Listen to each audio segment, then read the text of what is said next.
মনে রেখো একটা কথা, যেদিন তোমার বিবাহ হবে সেদিন থেকে তুমি তোমার মাকে আর ভালোবাসতে পারবে না।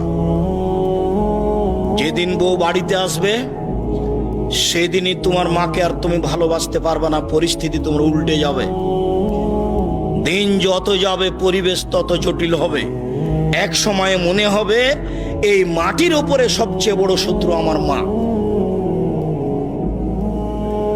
আর তোমার মা যা বলে সবই উল্টা কথা বলে, উল্টা বলে, এই কথাও ঠিক। আরে টাকা দিয়েছো তুমি ফল খেতে, টাকাটি তোমার মা তোমার বড় বোনকে দিয়ে পাঠিয়ে দিয়েছে। মা সেদিন যে টাকা দিলাম, ও টাকা খরচ হয়ে গেছে, কি করলেন? টাকা তোর বড় বোনকে দিয়ে দিয়েছি। আরে আমি আপনাকে ফল খেতে দিলাম, টাকা দিলাম ফল খাওয়ার জন্য, আর আপনি টাকা দিয়ে দিলেন মানে? অবাক। আপনার ছেলে আর আপনার বড় ভাইয়ের বড় বোনের ছেলে এক জায়গাতে খেতে বসেছে, তো আপনার মা বড় মাছের টুকরা আপনার বোনের ছেলের পাতায় তুলে দিয়েছে। এইটা আপনার বউ দেখেছে এইবার রাতে। হ্যাঁ, তোমার মা এরকম, তোমার মা তোমার বোনের ছেলেকে ভালোবাসে।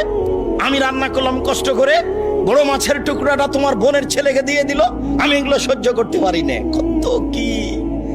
আপনি সন্ধ্যায় এসে দেখছেন আপনার মা বিছানে পেশাব করেছে, উঠতে পারে না, বিছান গন্ধ করছে। আপনি বলছেন, হ্যাঁ তুমি আমার মায়ের বিছানা পরিষ্কার করনি, আমার মায়ের চাদরটা ধুয়ে দাওনি।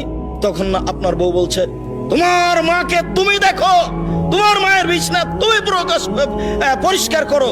ওই ঘরে ঢুকলে তোমার মা আমাকে অকথ্য ভাষায় গালি দেয়, আমি তোমার মাকে দেখবো মানে?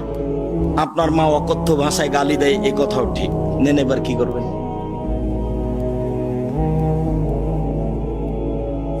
এত কিছু করার পরেও মা যে ঘরে থাকে সেই ঘরে তুমি জোরে হাঁটতে পাবা না। আমি বলিনি, আল্লাহ বলেছে। এত কিছু বলার পরে তোমার মা যে ঘরে থাকে সেই ঘরে তুমি জোর করে কথা বলতে পাবে না। ফালা তাকুল্লাহুমা উফফিন ওয়ালা তানহারহুমা, এই কথা বলতে পাবে না। আল্লাহ নিষেধ করে দিয়েছেন, এটা নগদ অর্থ। ঝাঁকি দিয়ে কথা বলতে পাবে না। হ্যাঁ, আপনি এই করলেন সেই করলেন, একবারে টোটালে নিষেধ, আল্লাহ বলে দিয়েছে। অফিজলাহমা জানা হাজুল, হাত নিচু করে যেতে হবে। মনে পড়ে না একদিন দৃশ্য নকল করছিলাম, মনে পড়ার তো কথা যে রাজশাহীর মেয়র এসেছেন নওদাপাড়ায় আমচত্বরে, তো শাহ মকদম থানার ওসি এইভাবে দাঁড়িয়েছেন, এইভাবে দাঁড়িয়ে বলছেন, স্যার এখন কি করব স্যার?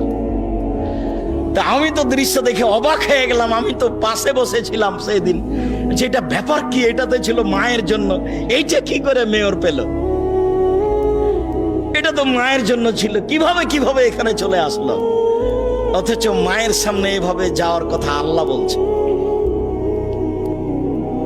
আবার বলছেন শেষের দিকে, অকুল রব্বির হামহুমা কামা রাব্বায়ানি সগীরা, হে আল্লাহ তুমি আমার পিতা মাতাকে ওইভাবে দেখো বাল্য অবস্থায় আমাকে যেভাবে দেখেছিল, যার কারণে আপনাকে আমি সলাতের শেষে সালাম ফিরার পূর্বে একটা দোয়া পড়ার জন্য পরামর্শ দিয়েছি, মনে আছে কি?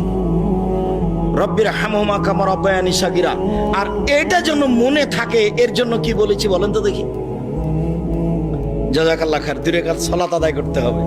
2 রাকাত সালাত আদায় করে আল্লাহকে বলতে হবে, আল্লাহ তুমি আমাকে এই দোয়াটা বলার তৌফিক দান করো, আমি যেন না ভুলি।